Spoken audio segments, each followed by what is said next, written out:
What was...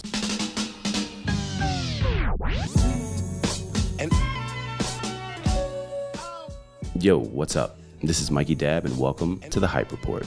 Each week, we recap the biggest stories from HYPEBEAST directly from the minds of the editorial team. I'm here to connect the dots. Let's get into this week's show. Yo, this is Manny at HYPEBEAST. I'm the music editor here, and this week was exciting because for the last, I would say, 7 days, social media has been up in arms because of people doing their top 50 rappers list. It initially started off a week ago, where rappers top 50 rappers list went viral online. Then it went super viral when Ebro put it out on Monday, and it's been the talk on social media ever since. So I always enjoy it because it's a good debate. But what also happens, and I also have to tell people two things. I say music is subjective. So my 50, it's going to be different from your 50. It's going to be different for your mom's 50. It's going to be different from your cousin's 50. And my mom has Luther Vandross in her 50, but exactly. Not even rap, but go for it. And I also tell this to artists and people who are who works with artists, this isn't an indictment on yourself. So don't take none of this personally. So yeah, it's an interesting week to see different people put in their 50. To see everybody get it taken personal. Yeah. So question for you. Yes. What makes someone's list viable in your eyes? If you can objectively argue this person is better than this person, and when I say objectively, I'm meaning like, all right, this person's impact, this person's skill set, and this person's longevity. Body of work. I think those are just like three clear. I don't really look too much into awards because awards is like really like hip hop. Popularity. Yeah. Grammys never cared about hip hop until like a year ago. So I'm not really looking at that, but those three categories kind of, you can argue, put in those while think of those three, then I'd be like, okay, this makes sense. All right. So Ebro's list. Yeah. Remy Ma's on there. Yeah. So go ahead. I'm not mad at Remy because she has longevity rapping wise. She's phenomenal. I would say Little Kim. I feel like you have to put Kim before you put Remy. Okay. I grew up on that, so I can definitely see where you're coming from. And then the thing was crazy with Ebro's list. I believe he only had Nicki on there. Mm-hmm. And so I believe he had Remy Ma on his as well. Yeah, Nicki and Remy. So for me, I'm just like, you can't, like, Nicki's for sure. She's it. But I think right there by her is Missy. Missy and Nicki, those are like two architects. And then you come in with, then I feel like Kim should be in the argument there. Because Nicki blew up, Nicki is the queen, and she blew this thing wide open. Foxy, Kim. Little Kim was the prototype. I think Kim was the originator. She's the one that everyone tries to be. Mm-hmm. So I feel like she has to be in the top 50. Okay. All right. That's a pretty fair assessment. Yeah. Closing out real quick. So if there are some artists listening, and they're not on that top 50, like Joel Ortiz is one of like my favorite, and not a lot of people didn't throw Joel Ortiz on the list. So I'm not mad at that, but like as an artist listening and seeing these top 50s going up, like what are some suggestive thoughts that you can throw in there to be like, listen, if your name didn't show up on a list, that's just... You should not care at all. Like hip hop specifically it's so hard to rank. It's like, it isn't a stat sheet. It isn't an award sheet. It's so hard to rank. So I'll just be like, I had this conversation, like literally we put up our list yesterday and people hit me from labels like, what about that? I'm just like, who gives a fuck? Like none of this matters. Just put out the best music you can and then you'll be fine. I mean, it does kind of matter. So I just think like, You're on a large platform. You got to see it from there. You're on a large platform. So even people who don't really do the music thing or even know about what lists are going on are like, oh, let me look into this artist. I'm not even familiar with this artist. Like young cats growing up, like they know the historians obviously, but they don't know anybody else. And then they see somebody pop Rakim on your list and like, oh, Rakim, like I've heard that name before. Let me look into that. So if you're not, careful with how you make your selection, people start to take it away. Like I said, they're calling you. Yeah. So. I'm trying to find the way to deliberate how it's like, you know what, I know you didn't make a list, but we're doing another one next year. So try and get them out. I just think it's not an indictment on an artist if you're not on the 50. Because like some of these people just may not even understand your music. And then like it's also people from the South. Like there's a lot of people. Most of the list were East Coast, was mainly East Coast artists. Yeah. So there's a lot of people from the South that like I saw a bunch of lists who didn't have Scarface in their top 15. I'm just like, that doesn't make any sense to me. How? So that's why I say like the top 25 will tell if that list is valid or not. But when I'm talking to an artist, I'd be like, dude, don't take this personally. It's just entertainment. It's like, it's none of this. This list only is for debates and just conversation. It's not an indictment on your craft and if you're a good artist or not. It's subjective. Music is so subjective. And so I can feel a way about your music, and the person right next to me can feel a completely different take from it. We're both have different point of views, and so just make the music you want to make, and then let it all fall on the table. Let it do what it does, baby. Exactly. All right, Manny. Appreciate it. Always a pleasure. I'm looking forward to your list. You gotta see it.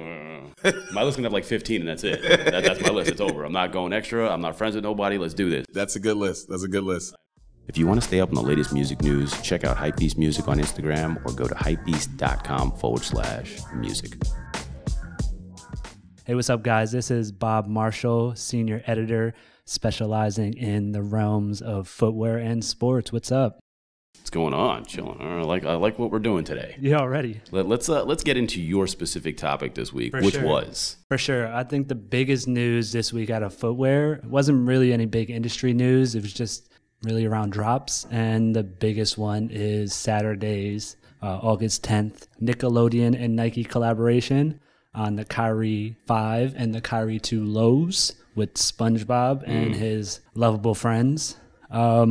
Yeah, that's the big drop this weekend, as well as the One Piece Puma collab. So it's a big animation push this week. Are you a big anime fan is the first question. Not really. I'll be quite honest. I'm with you. So don't even feel awkward about it, because I was One Piece. I've seen this guy in a straw hat, but I don't know anything else. Yeah, totally. I think I would definitely say that I was a big fan of some of the past collaborations that have come about. We can definitely get into that. But I do think that they nailed it, that Nike did each one of these 5 colorways like to the T. And that's kind of been the reaction so far among our readers, especially like the SpongeBobs, the Squidward. The younger crowd. Yeah, for sure. But I think even like, because it came out 20 years ago, and so even some of us old heads that are in our 30s that, we still watch SpongeBob, we still saw the memes, still shared a lot of the memes, so it still kind of resonates with us just as well, because it's not a newer cartoon per se, but it's not like Mr. Rogers puppets. It's not TMNT, you know what I'm saying? For sure. Yeah, we're not going back to Rugrats, but so in retrospect, I did go over your list. I looked at a list of all the other collaborative shoes that use characters. Like I was a little upset about Bait not being on there. I'm not gonna lie to you. So Bait also did Transformers not too long ago either. They did it maybe 2 or 3 years ago. Correct. So the Transformers and Decepticons. Yeah. I will say you're 1,000% correct though. Nike actually hit it on the head, which is rare for me sometimes.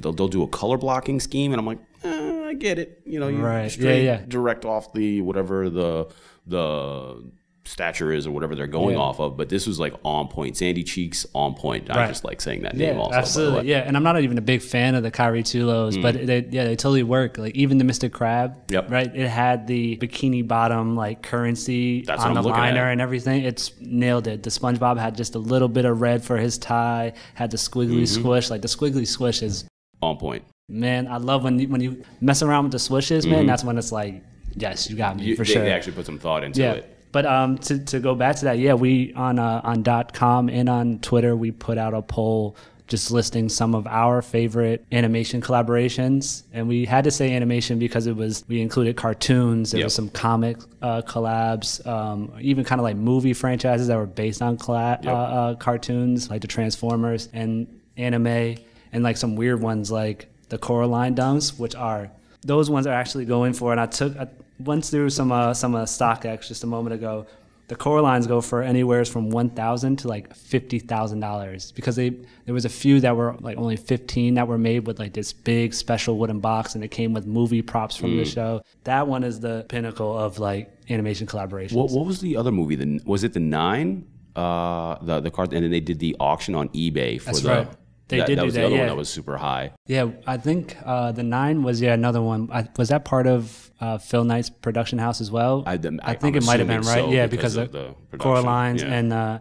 and the Paranormans, which are also the favorite. Paranorman foams. I didn't even want to bring them up. I'm not gonna lie to you. I got on eBay for a pair of those. Yeah, like early on. I was like, oh, this is $750. That's not terrible. I'm gonna do that. And then I got it, and I was like, this is the fakest box I've ever seen in my entire life. And it was like opened already. I was like, no rip tie, nothing. I was so upset. And that's part of what made it such a great sneaker were those boxes that it had like a pull tab to open it up, and it said undead stock, which is like, see those little things where they nail it. And they had like a lot of auctions around those drops. Yep. I think this is something that we've all been waiting for, a SpongeBob collab in like the sneaker realm, because the BAPESTA was so over 10 years ago, and that was such a short run, a limited release. Yeah. And you saw Pharrell in the SpongeBob BAPESTAs that had like the Croc skin that were just friends and family, like his own. The way they love to do it. Like, this pair is amazing. I know. You can't have it. You're never going to get it.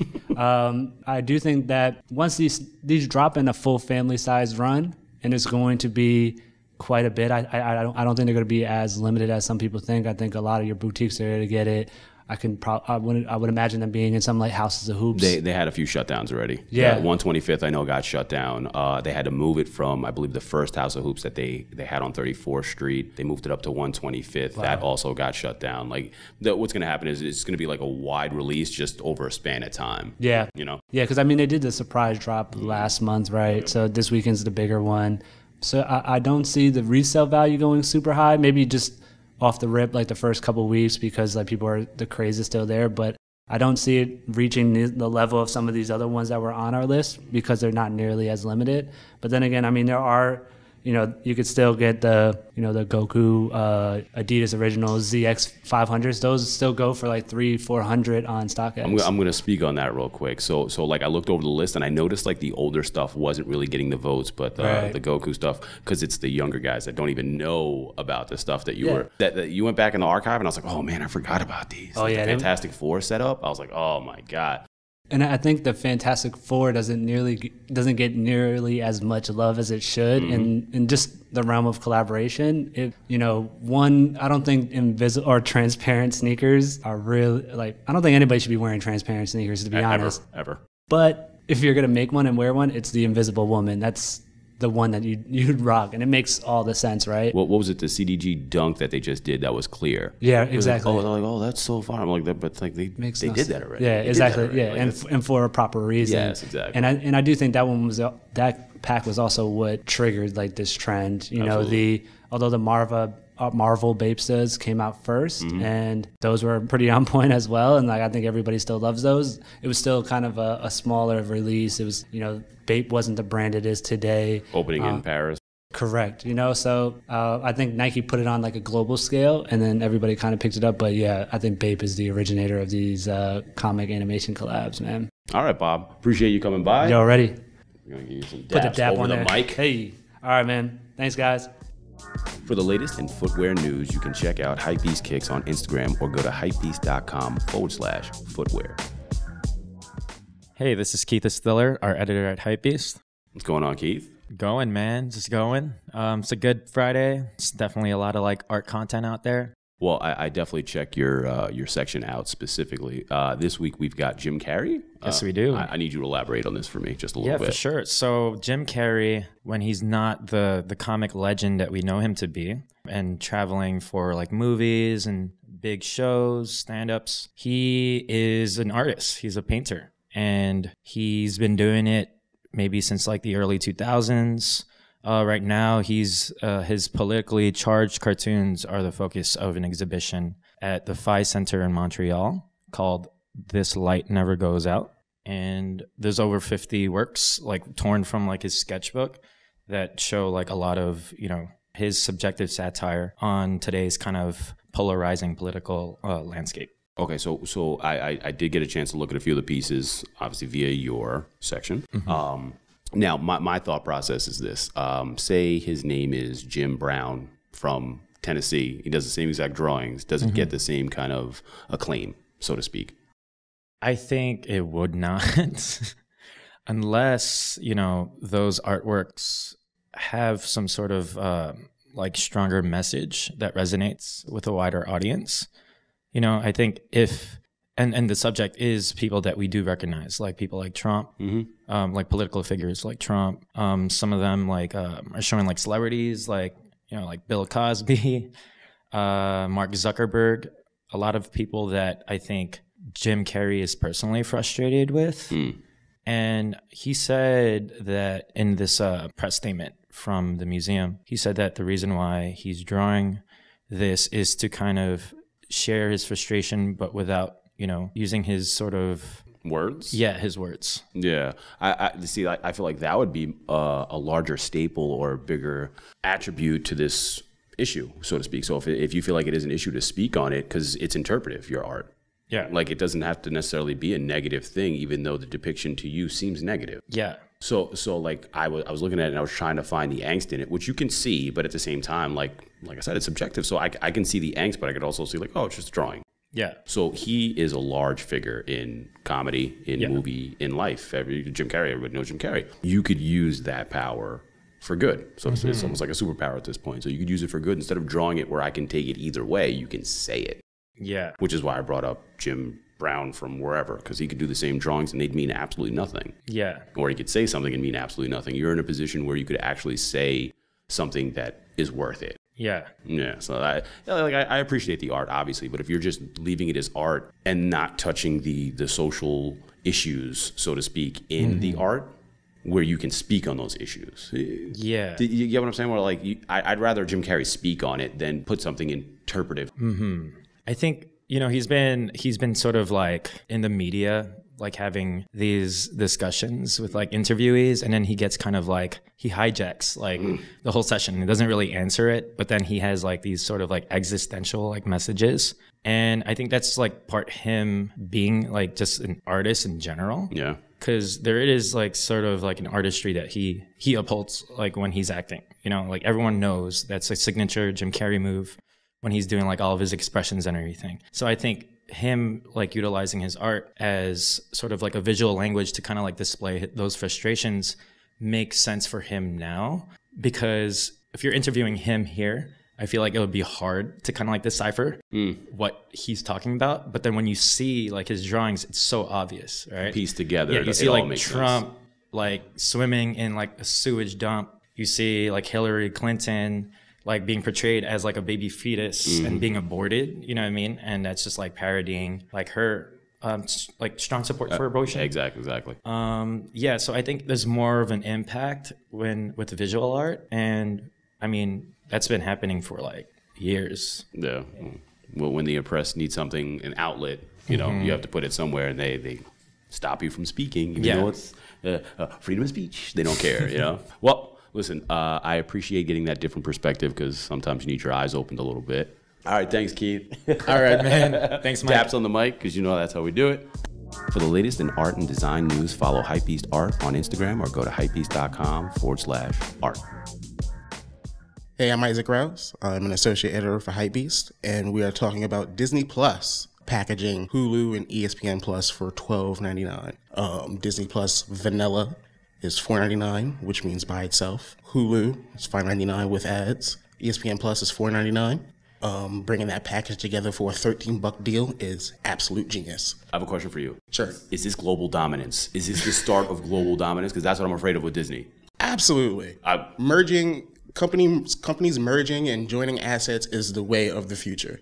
I mean, it's insane. As a kid, like Disney, I was like, oh, Disney's great, fantastic. And then like it goes away for a little while, and then you start seeing things like Netflix, and you're like, oh, cool, these are all great. And then I hear they're buying Deadpool, and then Marvel is getting moved into Disney. I'm like, wait, no, what's going on here? And I'm getting confused. And now I see this merger, and I look down your very extensive list of the Marvel movies that'll be cinematically coming to the Disney Plus business, and I was like, oh my God, this is no good. And then I look at all the Disney stuff, and I'm like, oh, DuckTales, I love DuckTales. And then I start to realize they're going to start owning butter soon, and then they're just going to take over the rest of the world. Like it's one of the global dominance things. All started with them gaining Lucasfilms. So like, all the new Star Wars movies that's come out have been under Disney. All the previously, because I think it was think it was Warner Brothers that previously had the rights to all the previous Star Wars movies. But now that that's up, they have those licenses back. They can put it on their own streaming services. The thing about Disney Plus and why this bundling service is genius is that day one when it releases, it's not going to have a lot of content. Like, everybody's expecting every Marvel movie, every Pixar movie to be there day one, but it's not. I think you're getting like 4 MCU movies. Yeah, I think it was Thor's The Dark World, Iron Man 1 and 3, I believe, was on that list, and there was one more which I can't remember. But regardless, they're gonna dangle it for you. Yeah, they're gonna dangle it like a little bait. You know, oh, you like these 3, but and then yank you, and then they're pulling you through the water, really, and then they drop another 4, and you're like, oh, I'm staying on this line. That's the genius move. Like, CEO of Disney, Bob Iger, this was an investment call when all this news came out.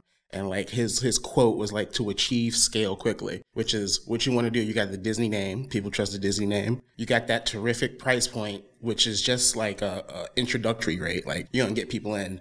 Yeah, $4.99. Come on down this dark corner for ESPN, you know? You like ESPN? Oh, we're going to give you a little bit of Disney for $6.99. Oh, now you're up to $29 a year. Exactly. Yeah. So, like, next year, it'll probably go up. But, like, for people who went in and got the service first, they'll probably retain that same price. And, you know, you got the Disney catalog to speak of. Like I said, that price. And then you got the bundle. So, like, a lot of this content won't be day one. Like, a lot of the Marvel and Pixar stuff won't be day one. But neither will, like, you know, their original content. I think, like, you know, they're working on, like, The Mandalorian, which is, like, live-action Star Wars series, Jon Favreau joint, and a whole bunch of other stuff. Like, they got Nat Geo involved, but, like, not all their stuff is going to be on there. Like, it's kind of like... You got to love a good bundle, though. You were saying the grandfather, they stopped doing that. I know Netflix didn't do it. When they did their guess what? Oh, we're charged. I know you've been with us forever. We don't care. We're charging everybody $13 now. I was like... okay. And I just went with it. Yeah. That's the fear thing that I have going on too. That's the okie doke. When you see them growing like this, and once they see that they're, I guess if you're on Netflix and now you see the streaming service is better on Disney, you're going to make that jump. And as like their climb goes up, you know that you can raise your price because you have all these people that are just committed to you now. Yeah. It's crazy. Like, Carrey. Netflix laid out the foundation for the whole streaming service kind of climate. But with Disney coming in with, like, I think entities like HBO Max, where like Time Warner Media they did a merger of their own, and they have a whole bunch of assets themselves. And they're going to be HBO's effed. Game of Thrones is over, so like that streaming service like is almost moot at this point. I think is Euphoria on Stars or that's HBO, which is get some traction. So a lot of traction on Euphoria. So I'm glad that they got that. Until the next Game of Thrones series, like I know everybody that I know that uses HBO, they cancel. Yeah, for sure. Until the next season starts. That's what everybody does. So like they're trying to find a way to arrange it to keep everybody locked in, but they don't have enough shows. Disney's taking over. And their HBO Max price is like $16. That's a lot. That's a lot. That's a lot. Especially for like an out-the-gate platform. But like... What am I getting? You're getting a lot, but... But the good thing about the mergers is there's a ton of subscription services out there right now, like literally hundreds. Yeah. And it's a polluted kind of like a market right now. But what's going to happen since Disney is doing all this merging stuff, other companies are going to want to start merging with other... They're going to dirty it up. Companies and just to survive. They're going to dirty it up real quick. It's going to get scary out there for a little while in the streaming world. Watch what alleys you go down. Watch what things you buy. It's going to be scary for a little bit, but we'll get it figured out. That's what happens when new technology emerges, you know? Streaming. I can't get over this dominance thing. They just have so much, not even counting their own classic cartoons and stuff like that. So they're definitely going to, they said they were dropping classic Disney movies as well. Little Mermaid's popping up. Yeah, but like not a lot of the marquee ones like your Lion King and like... I mean, they just put it out again, so I mean, if you need to. But so like... wasn't there something with like Disney? They didn't put out the original movies for like for X amount of years, so you weren't able to purchase them. Yeah, that Disney Vault. Yes, the Disney Vault stuff. Yeah. So obviously, like they're like, oh, let's crack that vault just a touch. And it's excellent. Like as far as the Fox stuff, like they have the Simpsons on there day one. Oh yeah. Not you're refreshing the list on me. Yeah. Every episode of the Simpsons. Every episode of the Simpsons. I would start from one and just binge. Absolutely, that's the move. Who needs a Quickie Mart? I do. I do. But it's genius stuff. Like bundling all these services is like essentially kicking Netflix in the balls. Like Netflix is running scared right now. They work in like a deficit kind of like structure right now, which means all the stuff they pay for content is like they're not actually giving up money. It's trickling back into the actual system. Absolutely. So the only thing I do prefer about Netflix are their original series. Like I've actually deterred from watching Netflix movies that they put on to sticking with the shows that they create. fantastic. Sabrina the Teenage Witch, fantastic. Yeah. What was there's a couple of like wizarding episodes that I watched and I was like, oh wow, this is actually really good. Like a lot of their episodes, Carbon Fiber, Altered Carbon, I'm sorry. Like a lot of really good original shows, which I don't think they're going to be able to contest with on other platforms unless they start buying those shows out. That's what happened with like your Daredevils and all your Marvel Netflix shows. Well, they had to discontinue because they had to go to Disney. Yeah, Disney, they raised the price to such a level where like Netflix is like, it's not a point in re-upping. Contract has to go. Yeah, but that's how Netflix works, like with any show. So like if Sabrina season 3 is horrible, it won't come back. It's that type of thing. It works on like a what have you done for me lately? Like, oh wow, type scale. Oh, I like your style, Eddie. I'm with you. I'm right here, buddy. Don't worry, I'm with you. If it comes to a point where like that deficit is getting to them and they just need a means to survive, you might see the very platform that started the streaming service bow out and join the Disney regime. I like your style. I appreciate you stopping by, Isaac. I look forward to more. Let's do daps on the mic. Everybody's getting daps today. Don't worry about it. I appreciate looking forward to more stuff from entertainment from you specifically. For the latest in entertainment news, follow HYPEBEAST on Instagram or go to hypebeast.com/entertainment. Hi, I'm Jake. I'm an editor here at HYPEBEAST, and I'm specifically talking about the recent acquisition of New Guards Group by Farfetch, which happened on August 8th. That is very... Is it good news? Yeah, I mean, it's essentially not news for most of us. Off-White, the biggest name that's part of the acquisition, is moving ahead untouched, essentially. All the brands, Heron Press and Palm Angels, this means basically status quo for them. The acquisition is for the license of these brands, so not necessarily even the brands themselves.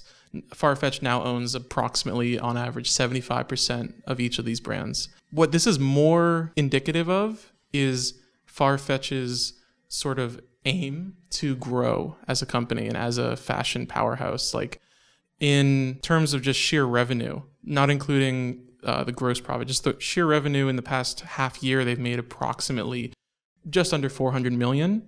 This purchase was 675 million for New Guards Group. New Guards Group, for those unaware, is the group that owned originally the licenses, exclusive licenses for brands like Off-White, Heron Preston, Palm Angels, Marcelo Burlon, etc. So this purchase cost Farfetch a significant amount of money. The big takeaway here is how they're looking to grow as a company. They're really looking to step into fashion. You know, this is their first major foray into production. They actually call it connected wholesale, what they're looking to do, which is where they're going to speed up the production of these brands. They're going to get them out to customers a little bit faster. Farfetch originally was a third party in this. That's what I was going to lean towards next. So like most people don't understand what Farfetch really is. Sure. So I'm going to let you step in on that one. Sure. So what Farfetch is like it's a middleman, essentially. It's a platform for boutiques around the globe to get their product to customers, international customers. It's a lot easier than, say, opening up a web store because there's so much headache in terms of logistics and designing that store alone. Farfetch takes care of all that. They handle that sort of technical aspect, so to speak. And with this move, they're essentially saying, they already admitted in the press release, they not admitted, but acknowledged that Off-White's one of their top 10 brands. I like it right there. It's not a shameful thing at all. It's definitely, if anything, it was proof of just how big Off-White is, because that's obviously the biggest name. Yeah, and I noticed also, like, obviously they're not even going to do anything with it because they're making money. They're just making their shipping and everything else easier for them. So my bigger thing was, like, I obviously used Farfetch, and I was like, all right, let me do a little bit of research before we get into this bad boy. Sure. And I noticed, like, they have this big continuing statement of furthering the future brands, and they want future brands of like, the future. Like, what does that mean exactly? Like, I feel dominance. Like, we just had a segment on entertainment about Disney taking over. Now I feel this is almost in the same realm. Just because you want those brands of the future to have a place to live. Like, I have a brand. Can I go to Farfetch? Like, it's not going to work like that. It's going to be people who have names already. And then they're going to be like, okay, well, we like what you're doing. We see that there's profit in you. You can come to us and you're brand of the future. Is that what you see as a thing too, or am I just cynical? No, I mean, I think you're on the right track. I think their goal, and they outline it a little bit more. It's obviously vague because, you know, they're not going to give away the whole strategy, but definitely Brands of tomorrow. they do say brands of the future, word for word, brands of the future. So I think what they're looking to do, New Guards Group was, and I guess still is, they're not being completely swallowed by Farfetch. They're probably most likely working side by side from the language that they used. New Guards Group is going to continue to manage and develop. And I think Farfetch's role here is to give them the resources to expand. Mm-hmm. They want to encourage them to continue sourcing talent. They just had Peggy Go, Kieran, her brand. She's a DJ. Her brand was just introduced in the past year or so. And I think that was like the first of what's to come, which is where they're sourcing global talent to create their own brands. I'm going to be picking your brain after this, just to throw it out there. Sure. So I'm trying to think of who else. Like I said, like the smaller brands, it doesn't really affect. It only affects people who are in that realm of actually becoming or past that plateau, so to speak. Because, you know, as like an up-and-coming brand, you watch them go, and then there's always that one person that wears their brand and it's like, oh, that's fire. Right. And then everybody needs a piece of that, and all of a sudden that's the new hot thing. So I think it ascertains more to those brands than anything else. I was trying to think, what was the other? I should have. See, you brought notes. I didn't bring notes. I'm and trying this is what happens. So yeah, I keep it too loose. Now I'm too loose. I don't know what I'm talking about. I did my homework. Farfetch. I mean, this is fresh news. This is like literally happened not 24 hours ago. So I did the first. You did 2 articles though. It was the one that just dropped, and there was an earlier post date about the acquisition happening or like upcoming, if I'm not mistaken. This was a surprise. This came as a surprise. There was news. The Fashion Insiders kind of knew it was. Fashion Insiders knew Farfetch was spending. Yeah. There was a recent article about how much Farfetch is investing in alternative means of sort of, I guess, like you said, asserting dominance and how it can like expand its presence. I mean, at the end of the day, basically, you and I, people buying the clothes, people looking at the clothes, even the brands themselves are probably not going to have really anything change. It's really like Farfetch is changing its mindset from we're a third party, we're making things happen, to we are going to be the things that are happening. We are going to be the platform for this expansion. So as for the people, like you said, who are wearing the hot brands, I mean, maybe, could be, but I would be hesitant to say anything just yet. Well, I appreciate the insight, and I learned a little bit today. I'm not going to lie to you, which is my favorite thing to do on a daily basis, learn new things. Jake? Yes. It's been a pleasure. Thank you very much. Thank you, sir. For the latest in fashion and style, follow HYPEBEAST Style on Instagram or go to hypebeast.com/fashion. Thanks for listening to this week's episode of The Hype Report. You can find out more about the show and listen to other episodes on hypebeast.com/radio.